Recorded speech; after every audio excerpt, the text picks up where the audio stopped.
¿Qué tal? Muy buenas noches tengan todos ustedes. Nuevamente su servidor, el licenciado Óscar Alcaraz, en representación del licenciado Abraham Dávila. Como saben, tuvo por ahí, estaba muy ocupado y tuvo por ahí una pequeña emergencia, por lo que se disculpa por no poder acompañarlos. Él próximamente ya reanudará esta presencia con ustedes. De nuevo, muchas gracias por acompañarnos. Es un honor nuevamente estar con ustedes. Eh, hoy nos toca la teoría del caso. Como ustedes ya lo saben, las únicas sesiones que tenemos en vivo son los días lunes y los miércoles. Eh, son, ya se cambió el formato, ya no es webinario, los lunes tenemos la teoría del caso, los miércoles las masterclass y los viernes salen los podcasts en Spotify y en YouTube. Eh, por favor, sigan nuestras redes sociales, como ustedes ya saben. Estamos en Medical Legal Center en Facebook, Twitter e Instagram. Por favor, síganos.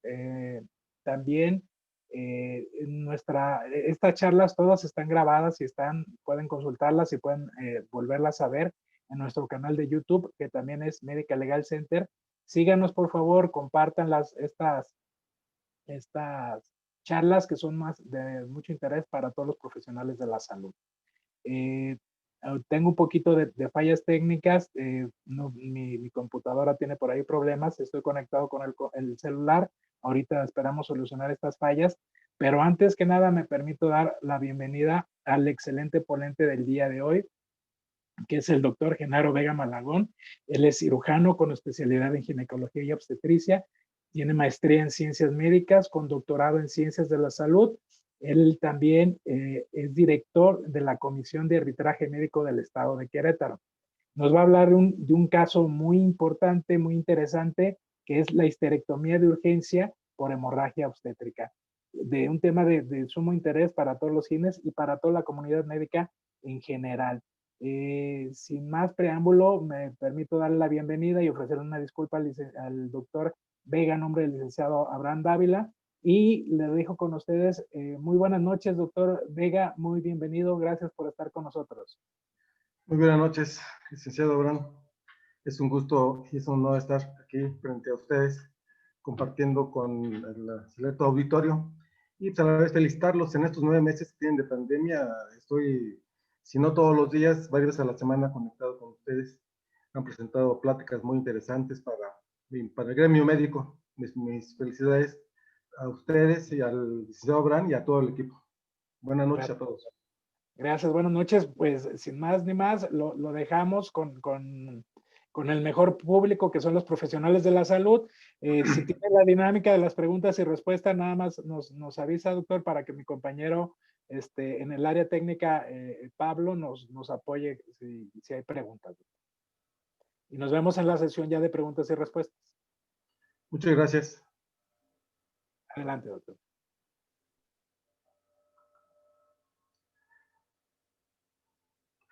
Bueno, el día de hoy vamos a ver ¿hay manera que me vea en la pantalla?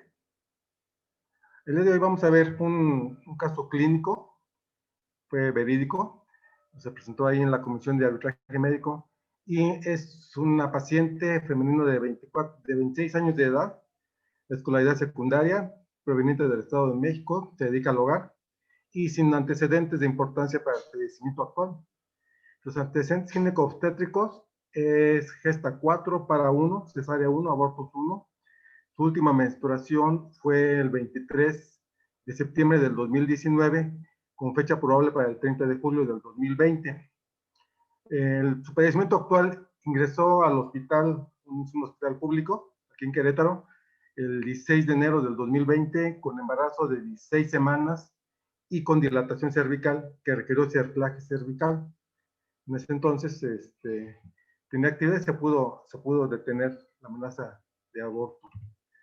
Después regresó nuevamente el 24 de febrero del 2020 con embarazo de 21.4 semanas de gestación.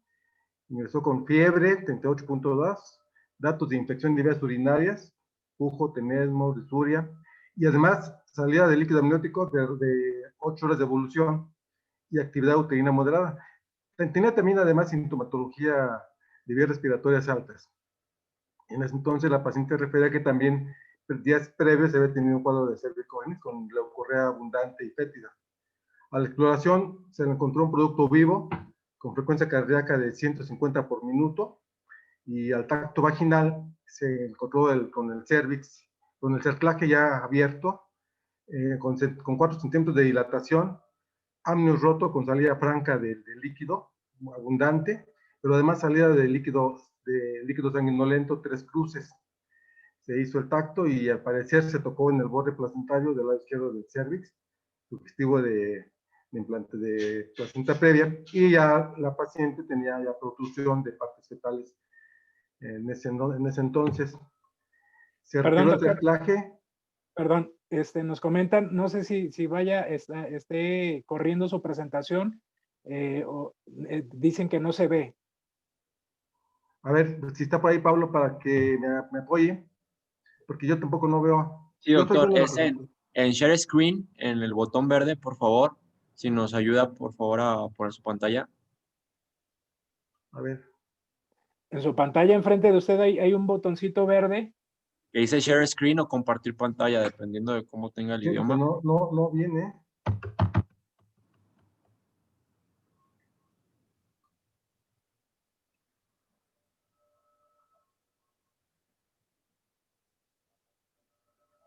A ver. No.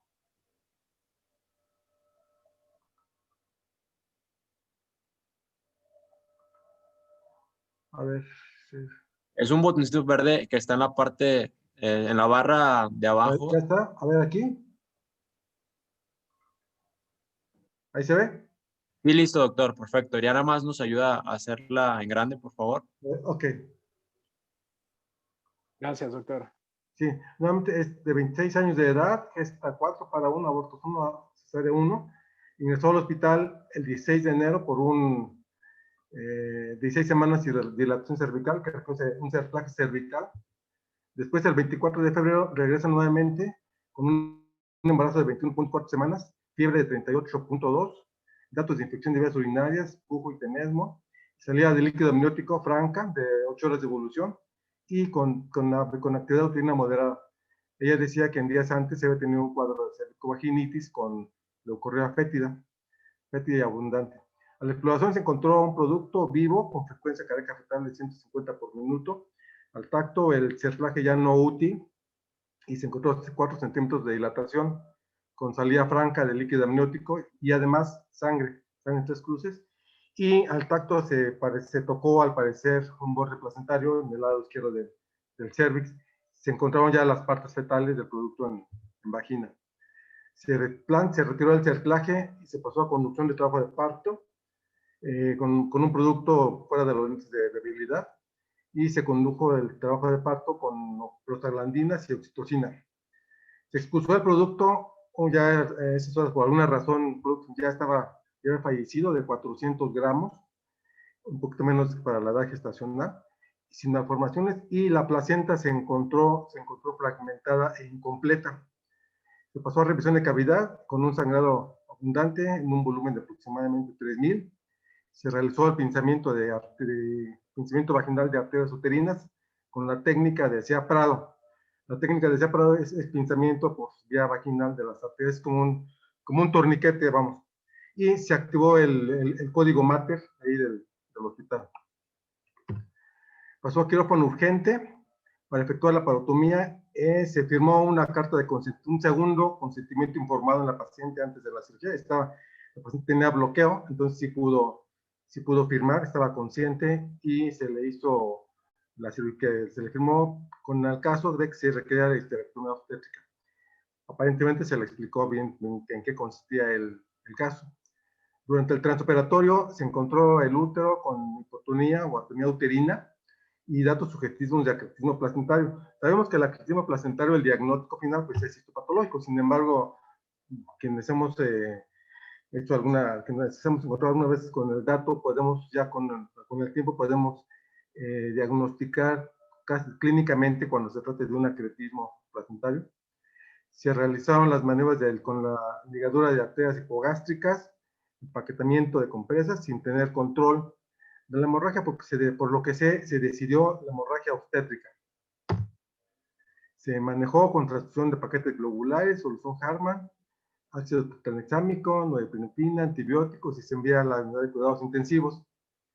Durante la evolución postoperatoria fue tórpida, cursó con picos febriles, cursó con datos sugestivos de abscesos intraabdominales por ultrasonido, cursó con un cuadro infeccioso de infección de herida quirúrgica, y entonces el día 10 se decide reintervenir nuevamente para una laparotomía.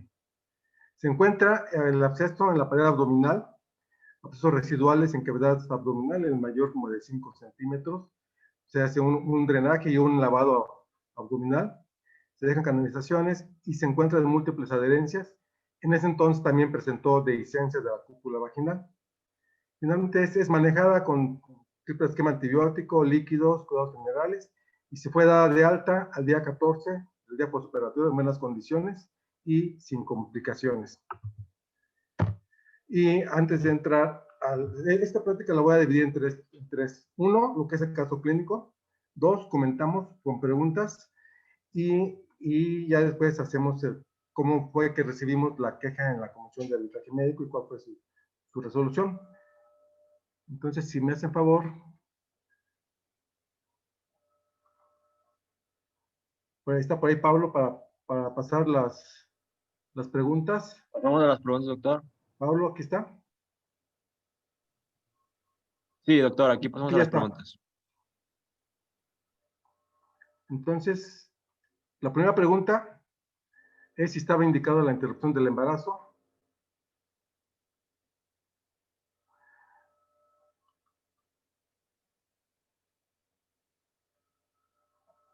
Sí, muy bien.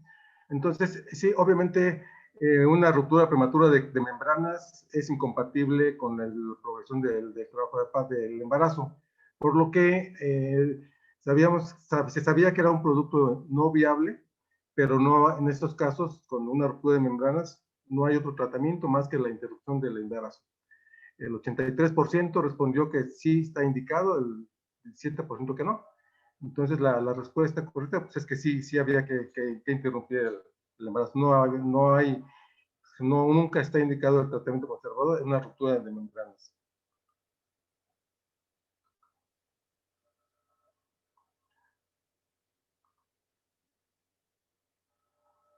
Para la siguiente pregunta, ¿cuál podría ser la causa del sangrado durante el embarazo?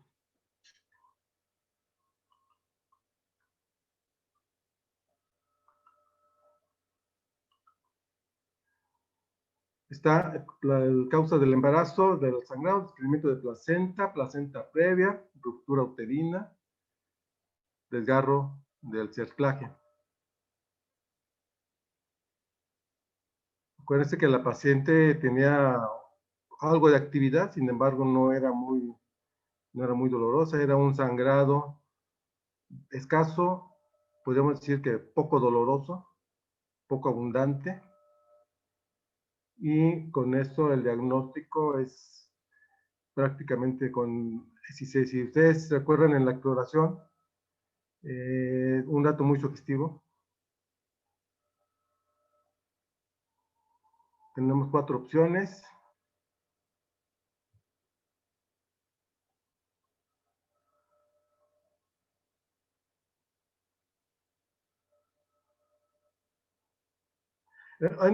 Un diagnóstico diferencial en los sagrados del embarazo. Efectivamente está la placenta previa y el desprendimiento prematuro de placenta. En este caso, la paciente se tocó el colchón placentario, correspondía a una placenta previa. En ese entonces no tenía el desprendimiento de placenta, era una placenta previa y ese fue el motivo principal. El dato, muchas veces el diagnóstico diferencial entre las dos es que un desprendimiento prematuro de placenta, el cuadro es mucho más doloroso, también que nos lo hemos vivido, cuando llega la paciente a la admisión y viene con el cuadro doloroso, a veces ya con solo verla entrar, ya sospechamos que trae un desprendimiento de placenta, da una hipertonía y es muy doloroso. En este caso, la paciente, aunque la paciente tenía antecedente de una cesárea previa, un antecedente para pensar en ambas patologías. Sin embargo, en este caso, el motivo del sangrado fue una placenta previa.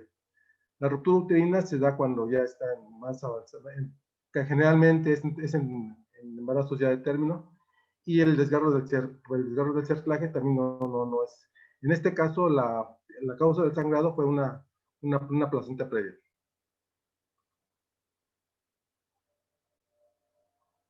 Para pasar a la siguiente.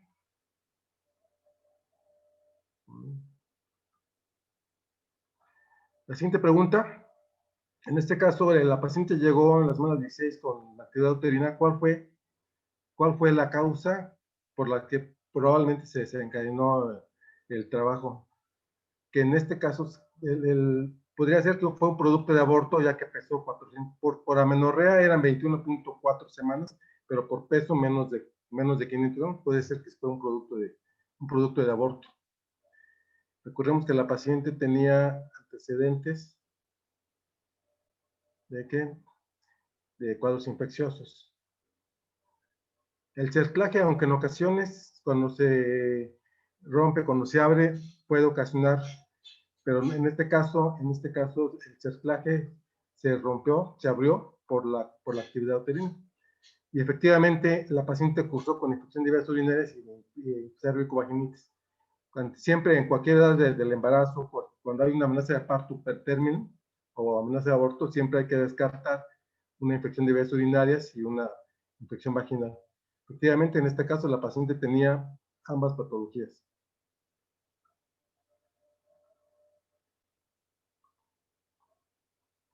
Pasamos con la pregunta número 4. ¿Cuál habría sido la causa de una hemorragia obstétrica? También.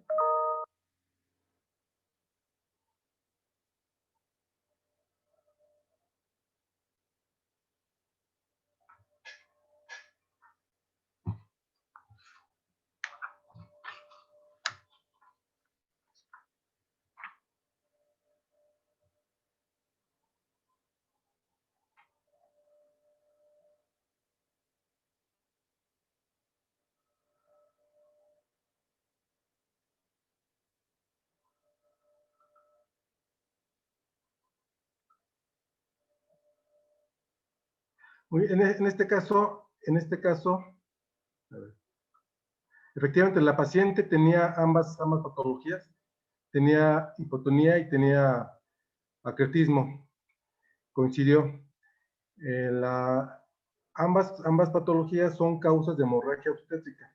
Que sí quisiera detenerme un poquito, que en este caso la hemorragia, la histerectomía, la hemorragia obstétrica es una de las principales causas de histerectomía obstétrica. La histerectomía obstétrica es la extirpación del útero, generalmente cuando hay un sangrado masivo, y es realmente una urgencia quirúrgica. Todo ginecólogo debe estar capacitado para saber hacer una histerectomía obstétrica. En este caso, el 90% contestó que sí, es debido a ambas. Vamos con la pregunta número 5.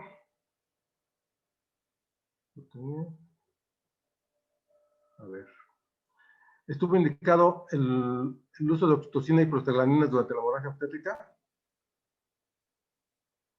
Sí, aquí no hay ninguna duda. Sabemos que existen, a veces tenemos que hacer medidas heroicas para detener una hemorragia obstétrica. Está los oxitóxicos, está la rimonabina, está la carbetocina, la lonacteni, y algunas veces en trasparto la técnica de SEA-PRADO, que es un torniquete. Sí estuvo indicado prostaglandinas.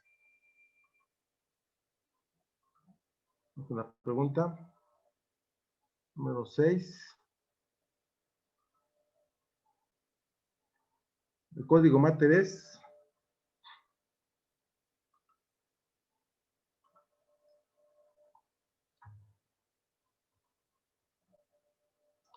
el código Mater. También todos los ginecobstetras debemos de estar capacitados. La hemorragia obstétrica es una verdadera urgencia y se requiere, además de juicio y habilidades técnicas, también saber diagnosticar y sobre todo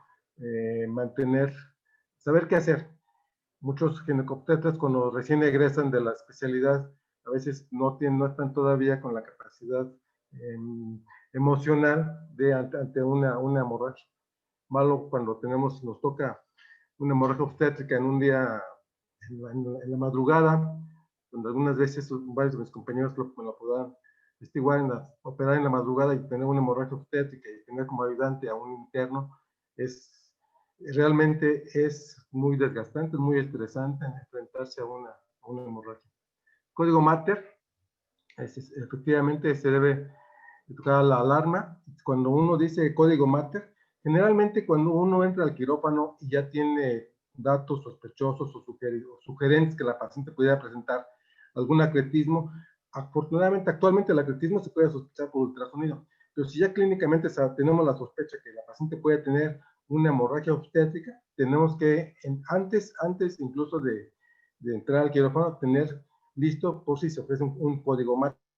Es decir, consiste en tener sangre, anestesiólogos, personal de enfermería, material, todo esto ya para, en caso de una urgencia, tenerlo ya todo listo. Y nos ha tocado a veces tener que activar el código Mater, sabemos perfectamente que es y sí, la mayoría contestó acertadamente.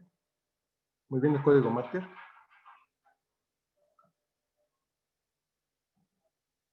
Siguiente pregunta. A ver.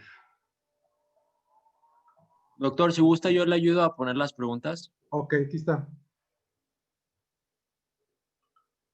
Si estuvo indicada la técnica de CEAPRO, la técnica de CEAPRO es una alternativa ante una hemorragia obstétrica. Realmente la técnica es muy sencilla, se pone en la paciente en posición ginecológica luego después del parto, se pinza el cervix y se pone unas pinzas de anillos en las arterias uterinas, es como si fuera un torniquete, es una alternativa mientras se pasa el quirófano. Entonces sí estuvo indicada, todo el mundo acertó. Siguiente pregunta.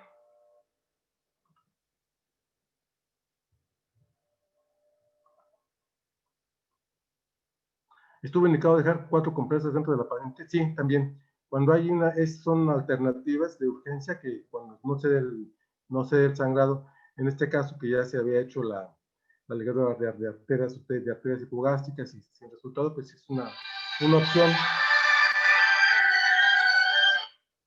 Una opción es dejar las compresas.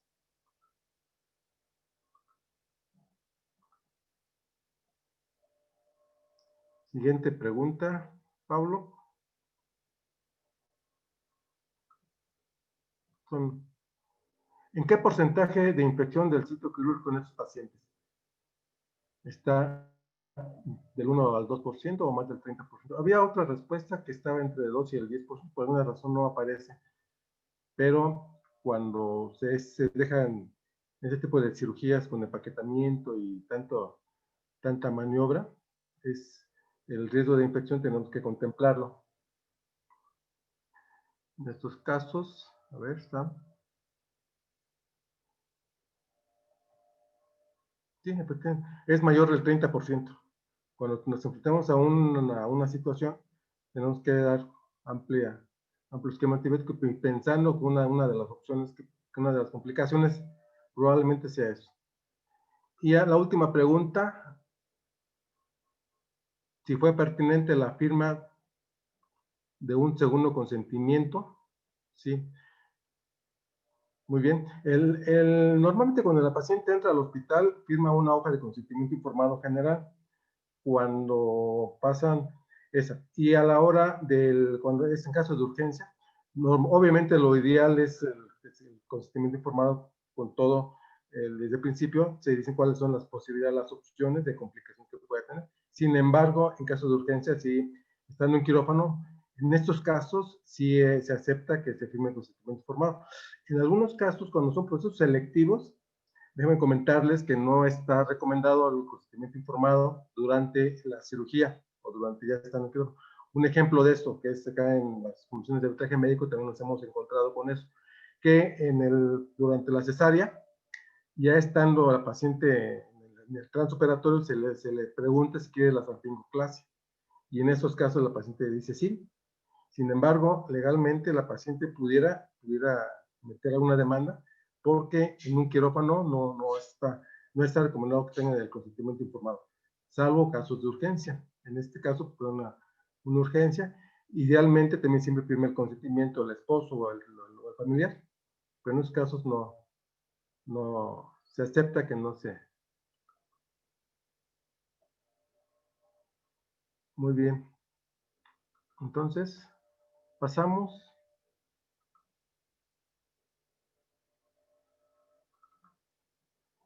Aquí está. Vamos en el caso clínico.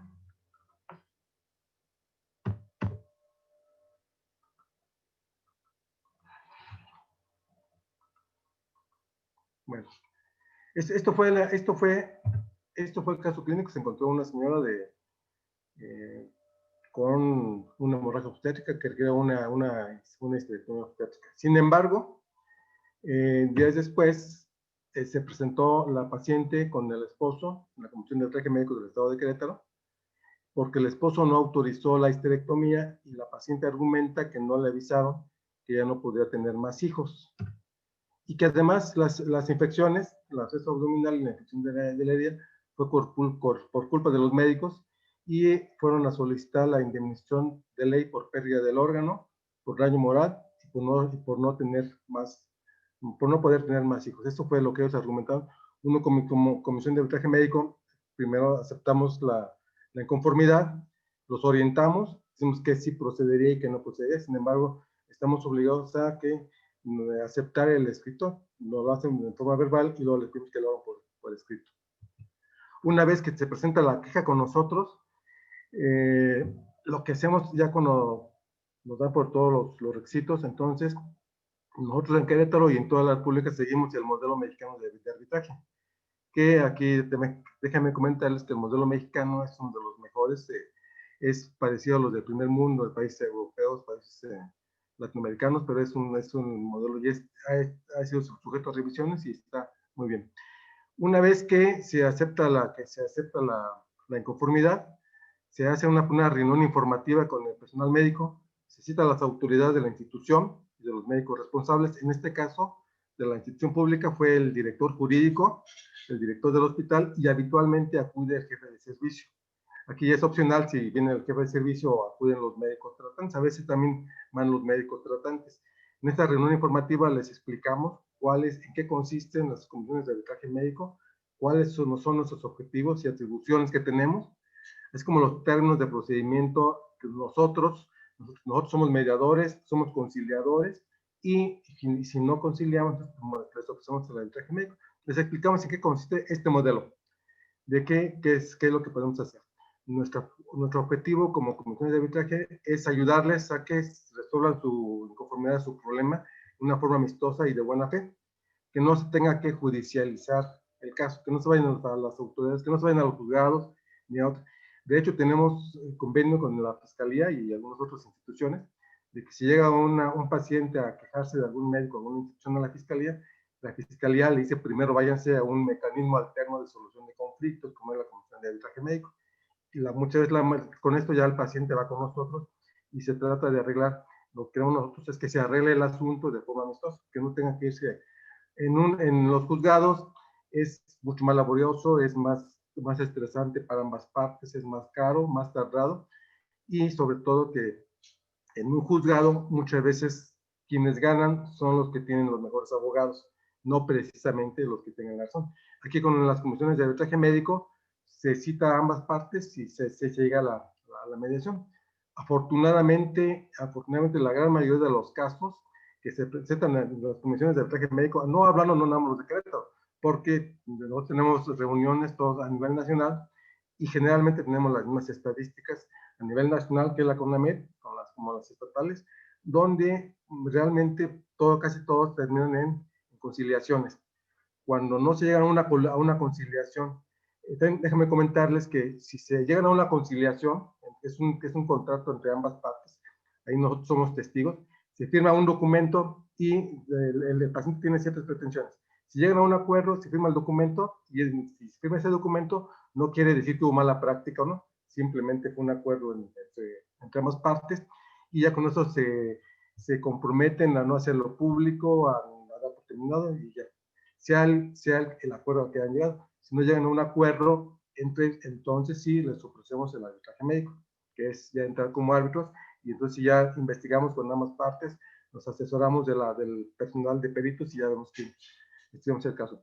Afortunadamente, aquí en Querétaro tenemos como 600 quejas al año, la mayoría terminan en conciliación, y afortunadamente pocas veces son por negligencia, muy pocas veces, y generalmente tenemos que entrar como árbitros como 1 o 2 veces por año. La mayoría a través de la mediación y a través de la conciliación es como se resuelve un caso.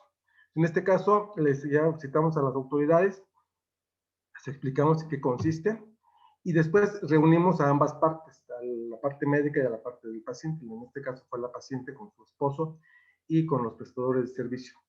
Y continuamente fueron el director, el jurídico, y la paciente lo que pedía uno era la explicación médica, casi siempre piden una explicación médica, pero además la paciente pedía la indemnización, pedía por daño moral, y que porque no le habían dicho, y que además pedía que se sancionaran a los médicos por negligencia médica. Las comisiones de arbitraje médico no sancionamos. En este caso, los ponemos ahí a ambas partes, les explicamos en qué consiste, y muchas veces con toda la explicación médica ya es suficiente, ya con eso. En este caso, la paciente solicitaba indemnización, cosas que no procedían. Obviamente, el punto número 1, los médicos sí le dieron la explicación, ya le explicaron en qué consistía. A veces la paciente no dimensionan lo que pasó. En este caso, y hasta en este momento la paciente ya dimensionó que el peligro que corrió su vida, que aunque salió sin útero, pero por lo menos salió con vida. Entonces, en estos casos se le explica a la paciente lo que fue una urgencia, y es a veces ahí, en ese momento cuando ya entiende que toda la gravedad del caso. Entonces, en este caso, los médicos dieron la excepción, ya dio la explicación médica muy amplia, y las otras cosas no proceden. Obviamente, entonces, lo que pedía la paciente, pues no era posible, y entonces no aceptaron eso, porque al no haber una conciliación entre ambas partes, la queja se declaró como no conciliada. Cuando no concilian, entonces el siguiente paso es la comisión de arbitraje médico. Entonces les pregunta a ambas partes si quieren que entremos con el arbitraje médico. El arbitraje médico es el estudio profundo del caso. Para que podamos entrar como árbitros, se requiere que ambas partes lo acepten.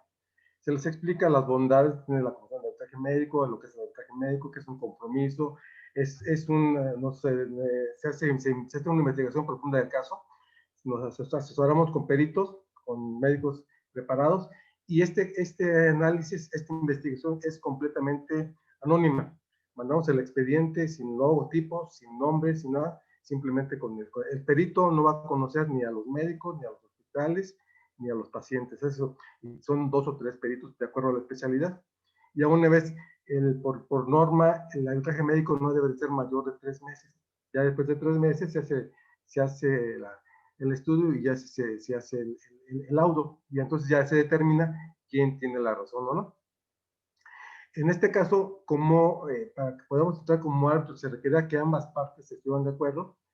Al yo ofrecerse el arbitraje, sin embargo, una de las 2 partes no ha aceptado el arbitraje.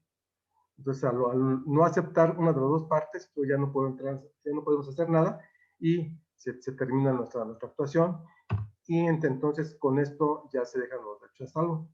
¿Qué quiere decir esto?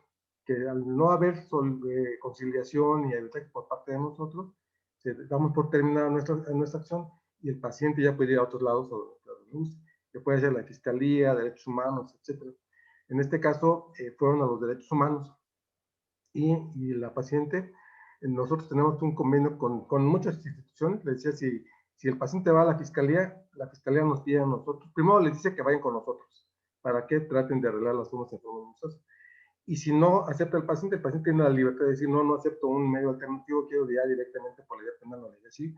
Entonces, la fiscalía acepta su queja, y de todos modos la fiscalía, cuando estudia el caso, casi siempre nos pide opiniones técnico-médicas a nosotros. Igual, también derechos humanos, se fue con derechos humanos, Derechos Humanos analiza el caso y también nos pide a nosotros una opinión técnico-médica, que en este caso nosotros ya habíamos visto el expediente, ya tenemos todo ya pedido, y hicimos una opinión técnico-médica, y la opinión, finalmente en la opinión técnico-médica hicimos un análisis de todo lo que es la estructura de promotor de membranas, placenta previa, actinismo placentario, hemorragia obstétrica, infecciones, todo eso, se hace un análisis, todo basado en medicina basada en evidencias. Es decir, presentamos una bibliografía, 10 o 15 textos, 10 o 15 referencias, para que todo lo que lo digamos está fundamentado científicamente. Y ahí decimos cuál fue nuestra opinión y por qué. Y en este caso, nuestra conclusión, después de hacer todo el análisis, nuestra conclusión técnico-médica fue que la paciente fue manejada integralmente, quedando al principio en todo el respeto a su dignidad humana, preservando su derecho a la salud, y que su manejo obedeció los principios éticos de la práctica médica y los requisitos marcados por Alex Artis, la literatura DOT y de las guías de práctica clínica por parte del personal de salud de la institución, y que los médicos ofrecieron las obligaciones de medios necesarios para el establecimiento de la salud. También vale la pena recordar que los médicos estamos obligados no al 100% de resultados, estamos obligados a los medios, no a resultados. ¿Quiere decir esto? Que no tenemos la obligación de garantizar al 100% la curación completa. Tenemos la obligación de proporcionar todos los medios de diagnóstico, laboratorios, etcétera, los sabidos en ese momento, lo mejor que se puede en ese momento, pero de medios, no de en los entonces. También aquí vale la pena aclarar que cuando hacemos nosotros un abordaje médico o una investigación, lo hacemos en el tiempo donde sucedió el caso. En este caso, por ejemplo, que fue en el 2019, hacemos la investigación de acuerdo a lo que había en el 2019. Si ahora, un año después o 2 años después, hay una nueva técnica, no la tomamos en cuenta. Si tomamos en cuenta lo que había en el momento en que pasó el caso. Entonces, este caso es un caso muy ilustrativo porque se vio en ambas partes y finalmente se demostró que no hubo mala práctica médica. Gran parte de lo que recibimos nosotros en nuestras comisiones de arbitraje médico es que afortunadamente vemos pocas veces negligencia médica. Gran parte de lo que vemos es que hay una mala relación médico-paciente, que muchas veces el paciente tiene otras expectativas que el médico no le explicó bien, o bien que el paciente también no entendió bien, pero generalmente gran parte de lo que llegan es que fue una mala relación médico-paciente o una mala información. A veces durante las capacitaciones que damos nosotros a los médicos, yo les he dicho con que le dediquen 3 minutos más a la paciente o al paciente explicándoles todo lo que es diagnóstico, tratamiento, expectativas. Si explicaran 3 minutos más, les dedicaran 3 minutos más al paciente, se evitan mucho ese tipo de situaciones de quejas. Una manera de evitar el conflicto médico es la comunicación. Ya sabemos que pues, me podrán decir que algunos de auditorio, que los que trabajan en instituciones públicas, pues, que no les da tiempo. Yo trabajé en instituciones públicas y me consta que nos teníamos el tiempo cortado. Sin embargo, tenemos que darnos el tiempo necesario para dedicar al paciente una buena información y sobre todo asegurarnos que realmente nos hayan entendido. Porque muchas veces pensamos que sí nos entendieron y resulta que en la siguiente vez no nos hacen caso, no nos entendieron. Y también aquí vale la pena, nosotros como médicos, concientizar al paciente de lo que se llama paciente participativo. Es decir, que el paciente también es corresponsable de su salud, no nada más el médico. El paciente es responsable de hacer su dieta, recibir sus indicaciones, el ejercicio, todos que tengan responsabilidad también del médico dentro de su. Me parece que esta fue la última diapositiva. Muy bien. Pues lo que decía, en gran parte de las quejas médicas se evitan a través del diálogo. Y ese es nuestro lema en la Comisión de Arbitraje Médico de Querétaro, y aquí tienen a su disposición. Muchas gracias a todos. Muchas gracias, doctor. Excelente plática, muy, muy interesante. Mucha inquietud por parte de los compañeros. Hay muchas preguntas, doctor, a ver si podemos responderlas en su mayoría. ¿Le parece, doctora? Sí. ¿Nos puede ayudar dejando de compartir su pantalla, doctora? Ahí mismo enfrente de su pantalla hay un botoncito rojo. Dice dejar de compartir. También puede decir stop share, doctor. Ahí está. Excelente, doctor. Vamos a ver las preguntas, ¿le parece? Sí. Dice...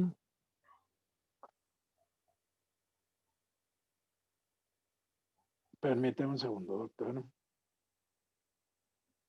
Le pregunta Francisco Zapote si se dieron antimicrobianos en la valoración inicial ante datos previos de proceso infeccioso previo. Sí, cuando se sospechó la infección de vías urinarias, en ese momento tenía tratamiento para la cervicovaginitis y tenía tratamiento para la infección de vías urinarias con nitrofurantoína. De acuerdo. También le preguntan, doctor,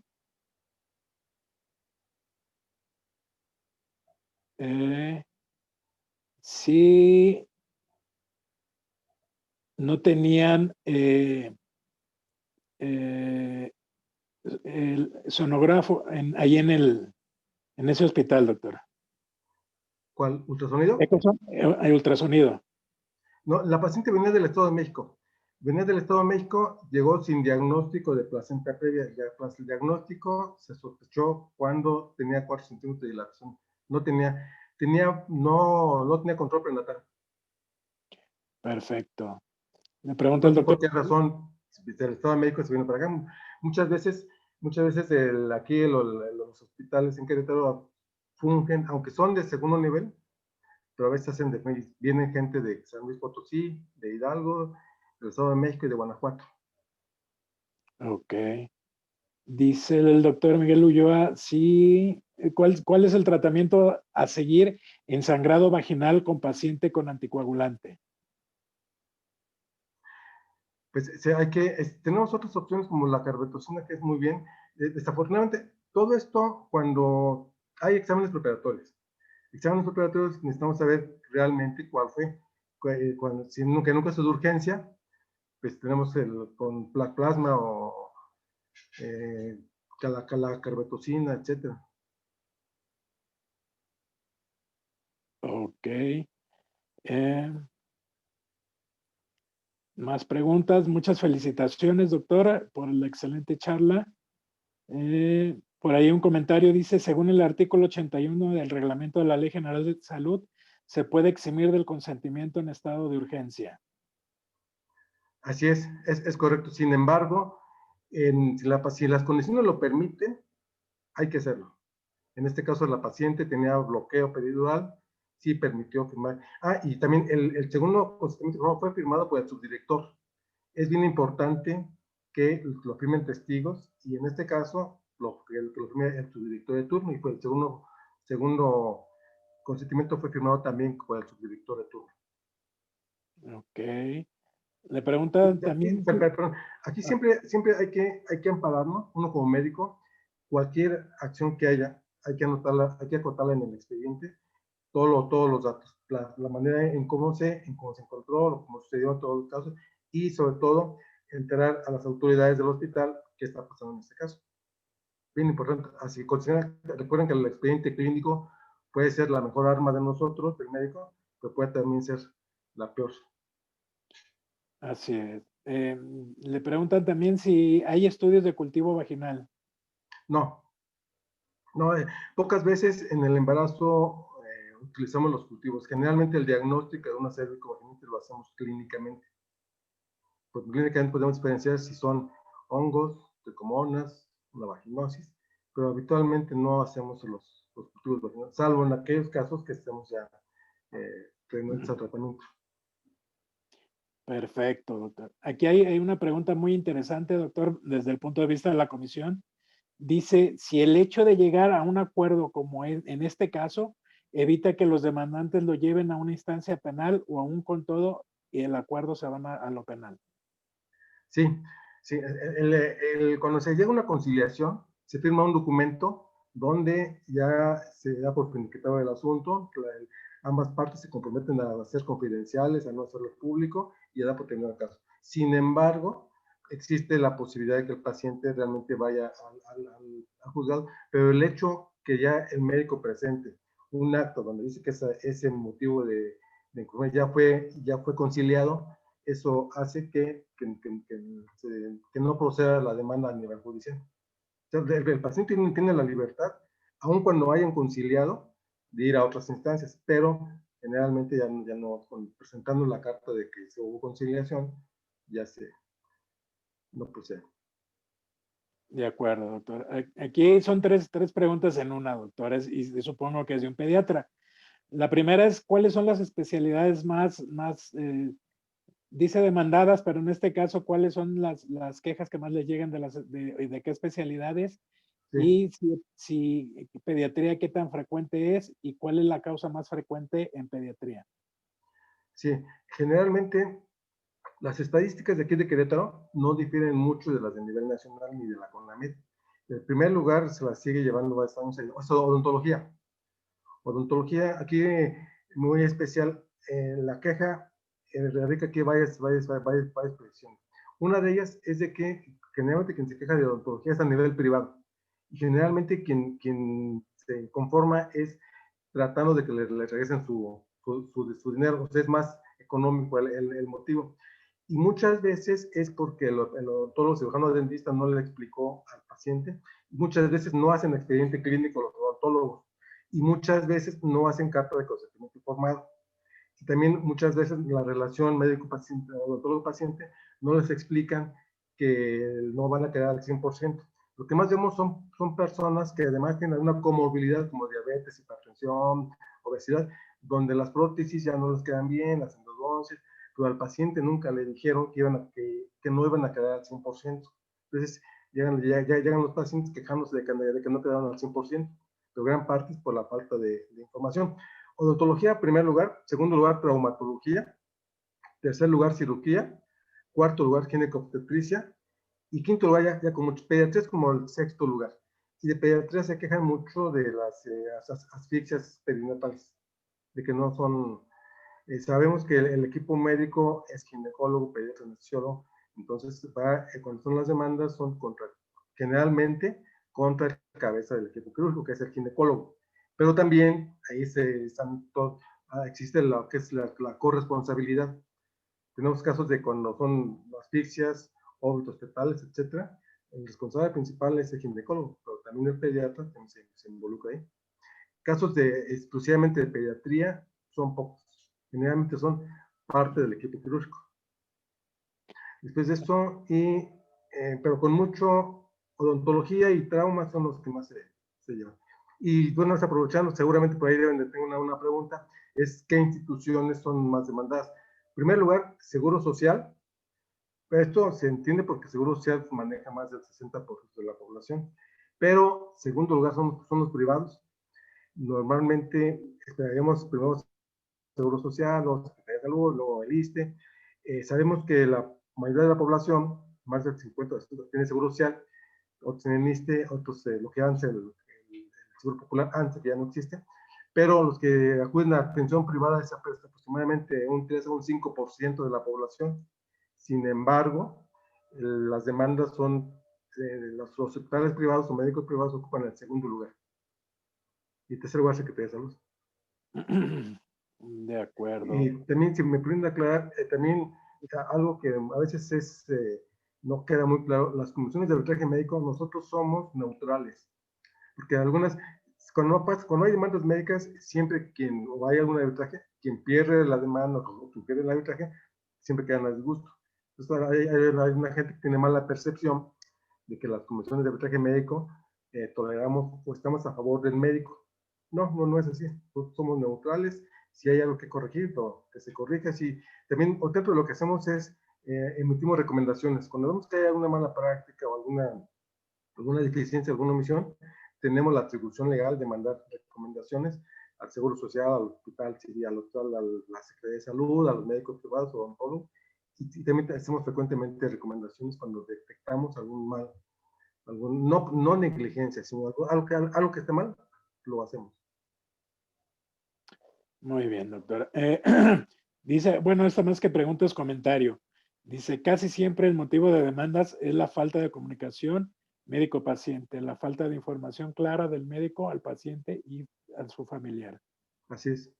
Y La relación- inmensa mayoría.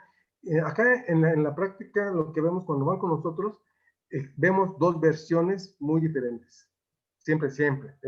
Siempre el paciente no dice absolutamente la verdad, y a veces también el médico no dice absolutamente la verdad. De tal manera que cuando ya los juntamos para que platiquen, pues son cuestiones muy. Nos ha tocado que el paciente le dice, oiga, doctor, si usted me hubiera explicado de esto, no hubiéramos llegado aquí. Y generalmente el paciente tiene otra versión de los hechos. No porque él sea de mala fe, sino simplemente mala percepción, y entonces ya cuando hasta que se le explica, ya en una instancia como nosotros, ya muchas veces con eso es suficiente, y muchas veces con toda la explicación médica, el paciente da por terminado el caso. De acuerdo. Por aquí hay otra pregunta, doctor. Dice, cuando la paciente fue llevada a la valoración inicial, se le explicó a ella y al acompañante, a su esposo, la gravedad del problema, el tratamiento a seguir y el riesgo de complicaciones. Bueno, ese cuando llegó con un embarazo de 21 semanas con sangrado, nadie se imaginaba que iba a tener 4 de dilatación, que iba a tener una hemorragia obstétrica. Simplemente se le dio la explicación, la carta de consentimiento informado, y en ese momento entró aparentemente un trabajo de aborto. No se sospechaba en ese entonces de que tenía creatinio placentario, ni placenta previa, ni nunca se imaginó. Afortunadamente, el equipo médico, en este caso, fue excelente. Pues yo revisé las notas todos los 14 días que estuve internado, y en cuanto al expediente, también pudimos constatar que sí estuvo bien lleno el expediente. Que es algo muy importante, que nosotros checamos muy bien, que esté bien las notas. De acuerdo. Dice, por ahí es otro comentario. He visto que se hace empaquetamiento cuando hay hemorragias internas para control de la hemorragia y en un segundo tiempo se retiran, ya sea abdominal o vaginal. Sí, aquí se retiró al cuarto día. El cuarto día, y ya había picos febriles. Es que es esperado cuando se empaqueta, ya al retirarlo, esperamos una infección sobre. También le preguntan, Son maniobras de urgencia. perdón, le preguntan que cuál fue la causa del absceso en cavidad. Pues, es multifactorial. Multifactorial, la manipulación, el tiempo quirúrgico, el cauterio, tantas cosas. Finalmente es muy difícil determinar exactamente a qué fue. Ok, aquí le preguntan que si la paciente ya tenía ecografías previas y qué reporte con relación a la placenta tenía y qué criterios usaron para decidir la planificación de ese anclaje. Bueno, al principio ya lo comentó, doctor, que era una paciente que no llevó control ahí, que llega de otra entidad incluso, Sí. no traía los estudios previos. Sí, es frecuente que en este hospital de segundo nivel nos lleguen pacientes de otros estados sin control prenatal. Generalmente el perfil de la paciente que llega al hospital no tiene seguro social, no tiene ISSSTE, vienen muchos de medios rurales o suburbanos, entonces no llevan un buen control prenatal. Desafortunadamente llegan ya en estados sin estudios. Ok, otra pregunta, doctor. Dice, ¿cómo queda la controversia cuando la paciente nunca fue a consulta prenatal y llega en ese estado? Pues en este caso, no entendí cómo queda la controversia en la Comisión de Arbitraje Médico. Sí, supongo, doctor, que quieren saber que si de alguna manera tiene responsabilidad la paciente por no haber llevado su control prenatal. Sí, desde luego lo que les contaba el paciente, tenemos que concientizarlo que es corresponsable de su salud. En este caso, si nos hubiéramos ido a el caso no llegó a un arbitraje, no se concilió y se dejaron los derechos a salvo, y cuando nos pidieron, en el caso de la Comisión de Arbitraje Médico, no se llegó al estudio profundo del caso porque no aceptaban el arbitraje, una de las dos partes, pero cuando hicimos el análisis, porque nos pidió derechos humanos, ahí sí pudimos constatar que prácticamente antes de su ingreso aquí en la semana 16, no contábamos ni con estudios, ni con Estados Unidos, no sabíamos nada de la paciente. Y en un momento de controversia, el hecho de que no haya acudido a control prenatal es algo, es un punto a favor del dictamen médico, de que si hubiéramos entrado como arbitraje médico, entonces sí hubiéramos a favor de que la paciente no tenga estudios preparatorios, no tiene estudios prenatales que no a veces no tiene que tener un seguimiento prenatal. Entonces, en un momento sí puede, como arma defensora del médico, el hecho que no tuvo control prenatal. De acuerdo. Otra pregunta relacionada con la comisión, doctor. Le preguntan varias instancias, pero nos vamos a enfocar particularmente en la comisión de arbitraje médico.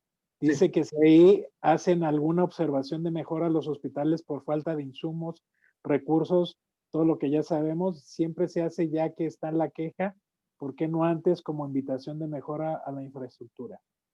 Bueno, es que no podemos hacerla antes mientras no nos conste que alguien se haya una inconformidad. Cuando el paciente va y nos pone una inconformidad y nosotros vemos, como les decía, muchas veces el paciente llega y se queja, pero a veces de algo que no es totalmente real. Entonces nosotros llegamos a ver que sí es verdad lo que está diciendo, falta de insumos, mala atención, incluso maltrato. En la Comisión de Arbitraje Médico tenemos ya 21 años de existencia. Y el año pasado actualizamos nuestro decreto, de tal manera que actualmente ya podemos intervenir, ya podemos investigar cuestiones de maltrato hacia el paciente. Si nosotros captamos, como en la comisión, que hubo algún maltrato, tenemos la autoridad, la capacidad para emitir una recomendación hacia la institución de salud. Y hemos emitido muchas recomendaciones, pocas al Seguro Social, al Secretaría de Salud, a los odontólogos, a clínicas. Sí hemos mandado a hacer recomendación, pero también podemos ir, tenemos contacto directo con la COFEPRIS, por ejemplo. Si captamos que hay algo irregular, pues nuestra obligación es dar aviso. Igual, hemos captado pacientes médicos que no son médicos que se ostentan como médicos y que nos tocó un enfermero que se ostentaba como médico, un nutriólogo que no era nutriólogo, fue estudiante pero nunca se tituló, y varios especialistas que no tienen la especialidad. Eso también nosotros, cuando nos llega a nosotros una queja, parte del procedimiento pues es corroborar que realmente el médico sí tenga la cédula profesional, ya sea de médico general o de médico especialista, y que además tenga la capacidad. No necesariamente que esté certificado, lo ideal es que estén certificados, pero finalmente legalmente eso no nos compete mucho, pero sí, por lo menos, que quien esté ejerciendo, ya llámese la especialidad o la licenciatura, tenga su cédula. Si vemos que no hay algo también, tenemos las instancias correspondientes y entonces damos el aviso correspondiente de Dirección de Profesiones, COFEPRIS, Derechos Humanos o Fiscalía. Entonces tenemos esa atribución de ver la cuestión. Nosotros como institución, finalmente lo que queremos es también velar que haya una buena calidad en la atención médica aquí en el Estado. Y eso nos preocupa mucho. Y estamos muy al pendiente de eso. Ok, le preguntan respecto al caso, ¿cuál es la edad gestacional para diagnosticar la placenta previa, doctora? Bueno, sabemos que hay el mecanismo de migración. En general, si hacemos un ultrasonido a la semana 14 o 15, pues casi todos van a tener placenta abajo. Pero ya en la semana 27, 28 ya podemos definir con cierta precisión cuál va. El mecanismo de migración placentaria generalmente es durante el primero y el segundo trimestre. En este caso, la paciente no lleva ningún estudio. Es decir, llegó así, no ni ultrasonido, ni estudios, ni nada. De acuerdo. Aquí va una pregunta bastante interesante. Dice, en una opinión técnico-médica solo se toma en cuenta solo el expediente del caso médico-legal. ¿Por qué no se hace desde el inicio un peritaje médico? ¿Puede decir la diferencia entre opinión técnico-médica y peritaje médico? Muchas veces tenemos hasta 2 a 5 pacientes muy graves y en una opinión técnico-médica eso no se toma en cuenta. En una opinión técnico-médica, creo que debe de cambiar la ley que rige eso. Es mejor un peritaje médico que una opinión técnico-médica. Claro, sí, claro. Sí, una opinión técnico-médica es eso, es su opinión. Nosotros hacemos las opiniones técnico-médicas a solicitud de alguna autoridad.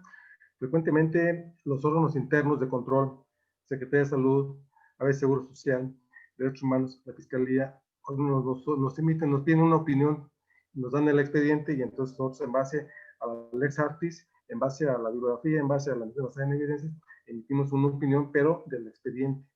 No tenemos contacto con el paciente. Por eso es muy importante el expediente, para el médico que se ha llenado adecuadamente, porque en base a eso legalmente nos puede servir. Y eso nosotros estudiamos el expediente y ya determinamos, pero finalmente es una opinión. El peritaje ya por perito tiene otra traducción legal, pero son opiniones técnico-médicas. Exactamente, Ya doctor. acordemos que las comisiones de arbitraje médico, nuestra finalidad es que no se judicialice el caso, que se arreglen las cosas amistosamente, que no tengan que irse a pelear, sino que mediante el diálogo, mediante el intercambio de prestaciones, si llegan a una, generalmente cuando llega el paciente, porque a veces llegan pidiendo la cédula profesional, que se les sancione, no, eso no lo podemos hacer. Pero, y también llegan pidiendo, a veces, las perlas de la Virgen, tampoco. Entonces, como somos mediadores, llega un momento dado en la reunión de conciliación, donde hablamos personalmente con cada una de las partes y decimos, oye, fíjate que lo que tú estás pidiendo, pues no procede por esto, esto y esto. Entonces, y igual con la parte médica, decimos, oye, si pasa esto, que lleguen a un acuerdo. Generalmente, de las pretensiones que se tienen, llegan a un punto medio. A veces un poquito más es el paciente, a veces cuando son de plano muy grandes cantidades, pues no llegan a la conciliación, pero muchas veces sí hay un acuerdo. Y generalmente lo hacen de buena fe. El médico, por no seguir desgastándose eso, ya por terminar el caso, algo también que es bien claro, cuando hacemos las juntas de conciliación, yo les explico bien al paciente.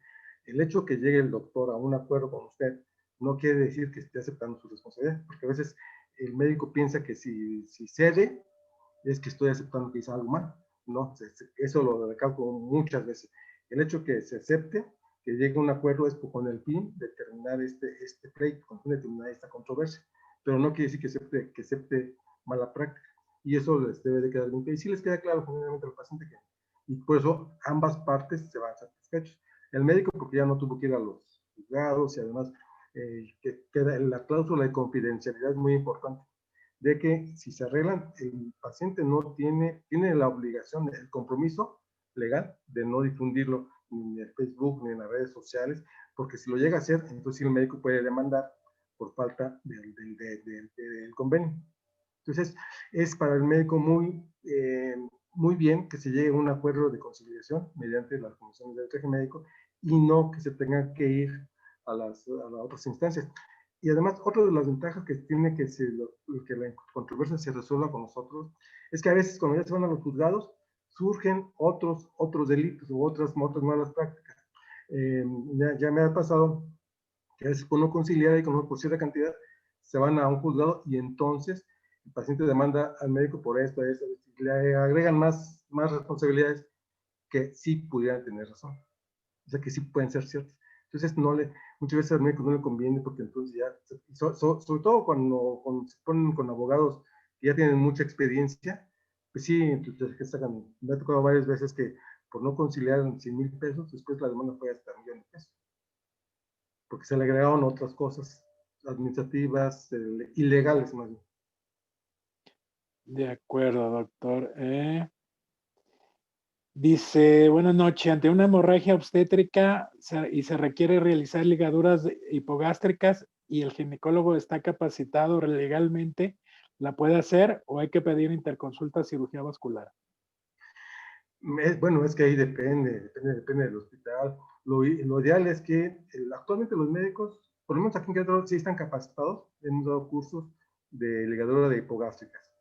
Están capacitados, ahora ya es diferente a un día a las 3 de la mañana encontrarse con una hemorragia obstétrica, pues va a llamar al compañero. Generalmente las guardias son de 3, 4 ginecólogos aquí en el hospital, pero hablando en un hospital donde solamente está un ginecólogo y está el interno y es en la noche, pues idealmente es que entre también el cirujano, entre el vascular, etcétera, pero uno como ginecólogo tenemos que estar capacitados para una emergencia, y esa es una emergencia. O sea, saber realizar una histerectomía obstétrica, saber realizar una ligadura hipogástricas, saber realizar ligaduras uterinas, entonces, pero siempre sí tratar idealmente, si son cirugías que van a ser complicadas, pues programarlas en un horario que sea hábil, que sepa uno que cuenta con laboratorios, con más compañeros cirujanos, con vasculares, etcétera, cuando sospechamos, pero a veces desafortunadamente no sucede así.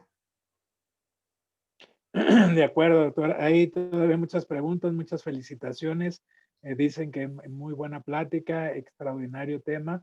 Creo que hay muchas también relacionadas a la comisión y creo que no es el caso. El caso es particularmente la teoría del caso médico que nos planteó. Pero si tienen alguna pregunta en relación a las comisiones de traje médico, con todo gusto. De hecho, Ya, pues no, ya hicimos algunas, doctor, pero siguen y de todas. Pero bueno, si no nos va a dar tiempo de contestar todas las inquietudes, doctor. Le agradecemos mucho por su participación, por esta gracias. excelente charla, doctor. Si me Gracias. permite despedir el programa del día de hoy y regresamos para despedirnos, doctor. Sí, Muy buenas noches. Muy buenas noches, doctor. Muy buenas noches a todos. Gracias por su atención. Agradecemos infinitamente que sigan y que se sigan conectando con nosotros a esta teoría del caso. Recuerden que los miércoles está la Classroom. Los viernes pueden escuchar los podcasts en Spotify y creo que en YouTube. Síguenos en nuestras redes sociales, por favor. Medical Legal Center en Twitter, Instagram y Facebook. También en YouTube, síganos, compartan estas charlas, las pueden estar consultando el tiempo que ustedes deseen. Es para eso, para que lleguen más profesionales de la salud. Muchas gracias a Yo Soy Médico 17 por facilitarnos su plataforma en vivo. Muchas gracias a todos los que comentaron, a todos los que nos saludaron, a todos los que participaron en estas preguntas tan interesantes. Recuerden, si ustedes son jefes de enseñanza o directores de algún hospital o si pertenecen a alguna agrupación o colegio y requieren este tipo de pláticas, nosotros podemos proporcionarles nuestra plataforma y hacérsela llegar con todo gusto a su asociación, a su colegio o a su hospital. Solamente necesitan solicitarlas al correo atención.mlc@gmail.com. Atenciones sin acento, atención.mlc@gmail.com. Nuevamente, muchas gracias. El licenciado Abraham ya se estará incorporando nuevamente con nosotros. Gracias por su atención. Nuevamente, le damos el agradecimiento al doctor Vega. Excelente plática, excelentes comentarios, excelente tema. Y, doctor, muy buenas noches. Buenas noches. No le pedimos las últimas palabras para la comunidad médica. Bueno, pues muchas gracias. Primero, felicitarlos a ustedes por ser unos excelentes anfitriones y a los médicos que están en la última charla, pues culminarlos a una buena atención médica, que nos pongamos en los zapatos de la paciente, que tengamos una buena comunicación. Muchas veces con eso, una buena comunicación, nos evitamos muchos problemas médico-legal. Y les agradezco mucho su paciencia y estamos a los órdenes en la Comisión de Traje Médico del Estado de Querétaro. De por ahí, no tengo aquí el teléfono ni el correo, pero estamos allá a sus órdenes. Muchas gracias a todos ustedes. Les agradezco su presencia. Gracias, doctor. Gracias. Muy buenas noches a todos. Nos vemos el próximo miércoles. Gracias. Hasta luego. Buenas noches. Gracias.